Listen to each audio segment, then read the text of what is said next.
ये एक लगातार सिलसिला है। अपनी पार्टी जब से बनी है लगातार आप देख रहे हैं, आप ही साथी तो हमारे साथ हमेशा होते हैं।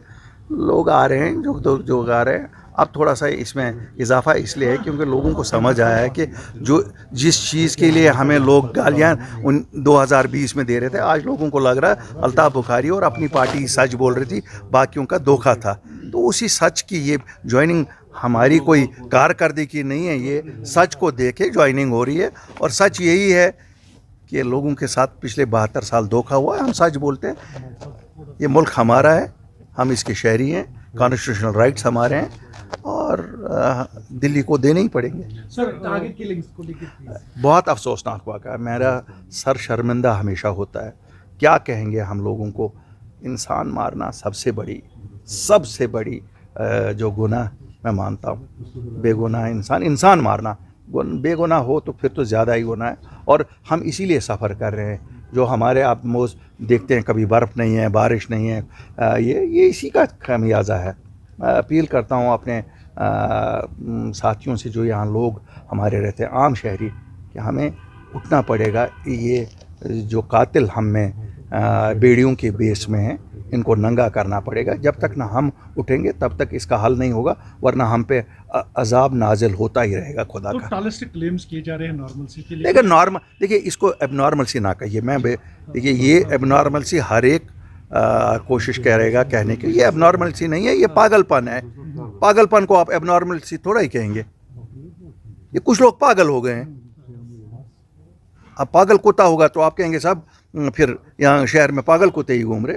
ये पागल लोग हैं कुछ, तो इनको आप नहीं ना कहिए। ये नॉर्मलसी तो है, बिल्कुल नॉर्मलसी है।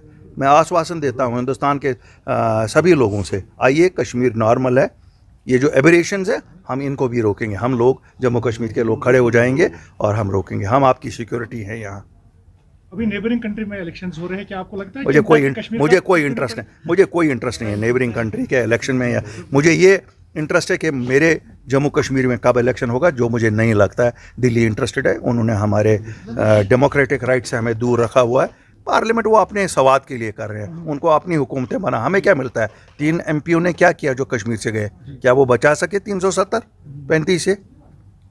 ये डोंग है कि हमें यहाँ पार्लियामेंट में इलेक्शन, हमें अगर डेमोक्रेसी प्राइम मिनिस्टर साहब आपने बहाल करनी है तो असेंबली के इलेक्शन के साथ करिए। आप तो प्राइम मिनिस्टर साहब रोज़ कहते हैं कि 1 नेशन 1 हम ये करेंगे। यहाँ तो पूरा मौका है। यहाँ तो ना असेंबली है और पार्लियामेंट आपने करना है, ये दोनों साथ करिए। क्यों नहीं कर रहे हैं आप? बाकी मुल्क के लिए जो सही है हमारे लिए सही नहीं है। बताया जाता है कि 9 के बाद जब पार्लियामेंट सेशन खत्म होगा तो यहाँ पर इलेक्शन कमीशन की टीम आ रही है। इलेक्शन कमीशन की टीम क्या करती है? वो भी रिमोट कंट्रोल होता है। जो वो लोग दिल्ली में फैसला करते हैं नहीं करना है, जम्मू कश्मीर के लोगों को वो हकूक से दूर रखते हैं। मुझे बताइए ना, हम आपको क्या मिलेगा? आप भी जम्मू कश्मीर के वासी हैं। हमें पार्लियामेंट इलेक्शन से क्या मिलेगा? 3 लोगों को नौकरी या 5 लोगों को नौकरी, घर दिल्ली में, गाड़ी दिल्ली में, कि हमारा कुछ करते हैं। हमारे हुकूक बचाए उन्होंने।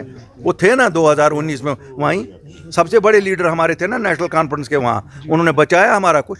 अगर हमारा कुछ बचाएगी, स्टेट असेंबली बन जाए, स्टेट यहाँ अपनी सरकार हम बनाएंगे चुनी हुई, चाहे वो फिर बीजेपी की बने तो, लेकिन चुनी हुई तो होगी ना यहाँ के, हमारी सरकार होगी।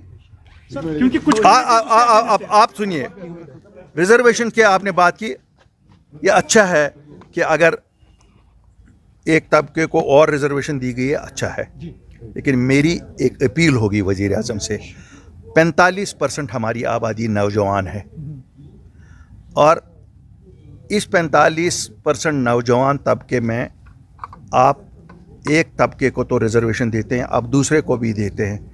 मेरी गुजारिश है वज़ीर आज़म साहब, कम अज़ कम आप जो सेंट्रल सर्विसेज हैं, UPSC के इम्तिहानात हैं या दूसरे हैं, जिस तरह पहले यहाँ 5 साल की रिलैक्सेशन मिलती थी, वो 32 की जगह 37 साल तक इम्तिहानों में हिस्सा ले सकते थे।